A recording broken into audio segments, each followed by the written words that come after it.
Bismillahirrahmanirrahim. Assalamualaikum warahmatullahi wabarakatuh. Saya Caripah dengan nomor induk mahasiswa 2010107000101.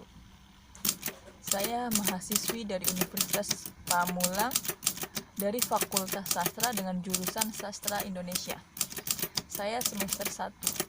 Di video ini, saya akan membahas sedikit tentang pengantar linguistik sebagai tugas akhir semester dari mata kuliah pengantar linguistik dengan dosen pengampu Dr. Zamzam Nurhuda SSMA HUM. Yang saya akan bahas adalah yang pertama, maksud dari linguistik secara makro dan mikro, manfaat belajar linguistik secara teoritis dan praktis, hal-hal yang menurut saya sulit dipahami dalam linguistik, dan yang terakhir ada hal-hal yang perlu dipahami dalam belajar linguistik umum. Lanjut, yang pertama tentang pengertian linguistik secara makro atau mikro. Menurut pendapat saya, linguistik mikro atau mikrolinguistik adalah cabang ilmu linguistik yang kajiannya internal atau struktur dari dalam yang mempengaruhi bahasa tersebut. Cakupan pembahasannya yaitu fonologi, morfologi, semantik, dan sintaksis. Lalu ada linguistik makro atau makrolinguistik, adalah cabang ilmu yang kajiannya membahas keseluruhan tentang hubungan bahasa dengan dunia luar atau faktor-faktor eksternalnya, baik hubungan dengan alam, sosial, atau disiplin ilmu pengetahuan. Dan cakupan pembahasan makrolinguistik yaitu ada fonemik, pragmatik, sosiolinguistik, dan psikolinguistik.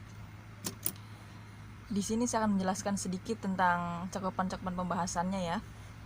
Yang pertama ada fonologi yang membahas tentang bunyi-bunyi bahasa yang diproduksi oleh alat ucap manusia.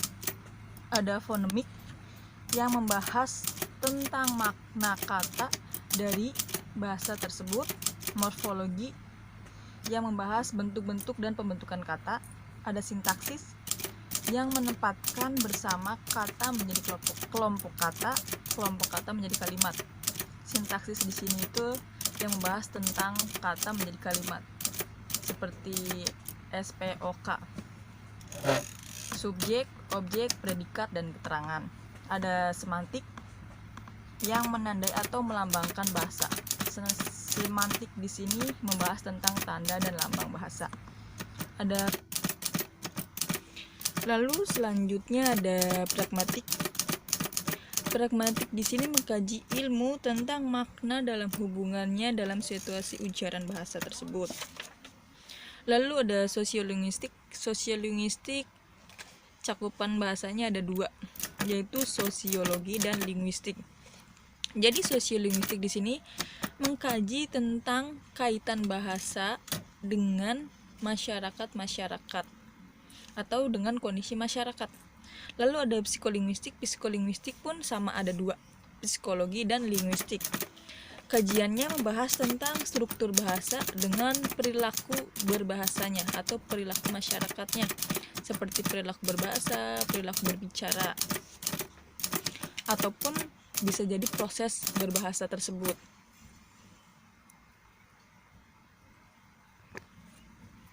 Lalu yang kedua, saya akan memberikan pendapat saya atau menguraikan pendapat saya tentang manfaat belajar ilmu linguistik umum.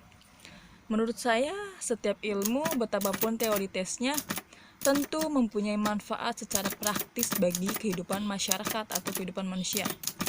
Begitu juga dengan linguistik. Kita bisa bertanya, apa itu manfaat belajar linguistik? Apa yang kita dapatkan saat kita belajar linguistik?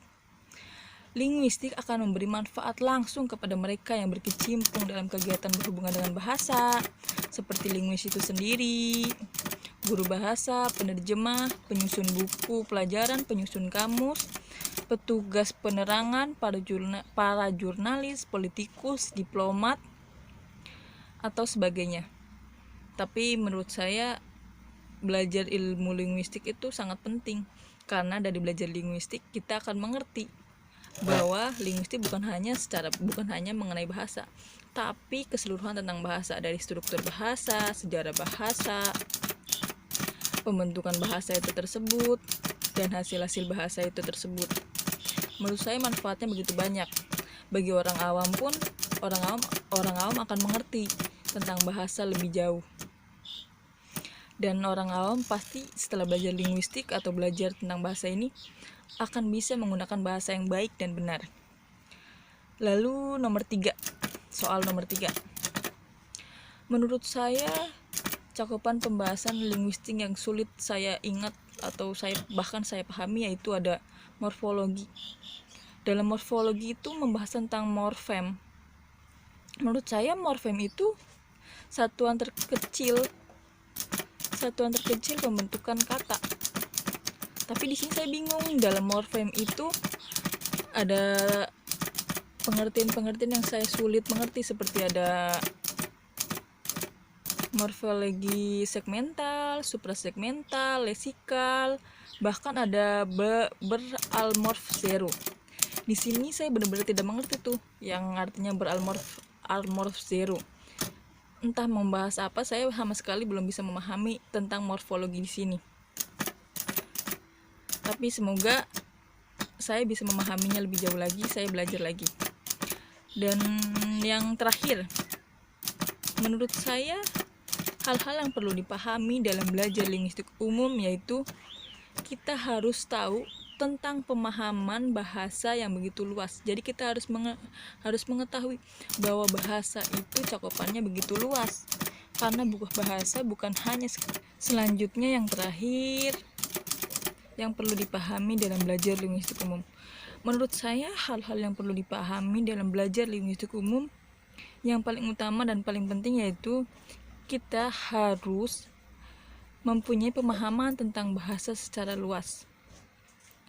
Jadi kita harus percaya bahasa itu cakupannya begitu luas, karena bahasa bukan hanya sekedar bunyi atau bahasa yang diucapkan oleh manusia atau sebagai alat komunikasi manusia saja. Lebih dari itu, ternyata bahasa memiliki cakupannya yang begitu luas, seperti struktur bahasa, jenis bahasa, pembentukan bahasa, bahkan sejarah bahasa tersebut. Sejarah bahasa contohnya yaitu ada bahasa pertama, bahasa kedua. Bahasa pertama dan bahasa kedua ini dibahas dalam psikolinguistik, yaitu seperti gangguan berbahasa. Bahasa pertama itu biasanya yang kita dapatkan saat kanak-kanak, yang diajarkan oleh orang tua kita. Nah, bahasa kedua saat kita sudah mempunyai bahasa pertama dan kita belajar bahasa kedua. Jadi kita harus paham bahwa linguistik itu cakupannya begitu luas. Linguistik bukan hanya tentang bahasa saja. Sekian dan terima kasih. Assalamualaikum warahmatullahi wabarakatuh.